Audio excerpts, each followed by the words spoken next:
Masood Ahmad Minar homeopathic doctor Masood Ahmad Minar उसका जो मेरे क्लिनिक पर कुछ इस अंडरस्टैंडिंग की वजह से मामला हुआ, उसमें अदनान भाई और जमाल शाह साहब के साथ मिस अंडरस्टैंडिंग में कुछ मामला ख़राब हुआ, जिसकी वजह से सहाफ़ी बरादरी को बहुत ही ज़्यादा परेशानी का सामना करना पड़ा। बहुत ज़्यादा तकलीफ़ हुई, जिसके लिए मैं ऑर्डर हुआ हूँ कि मेरे दोस्त अहबाब को इस माहौल की वजह से थोड़ा सा परेशान होना पड़ा।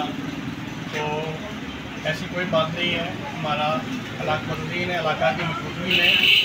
और इशफाक शाह साहब जो प्रेस क्लब के ज़िम्मेदार हैं और निसार खान साहब और नासिर एडवोकेट साहब चेयरमैन है हमारे यूसी के, और मजदूर के इलाका की मजबूती में हमारा मामला सॉल्व हो गया है। अब किसी को इस इशू को नेगेटिव लेने की कोई ज़रूरत नहीं।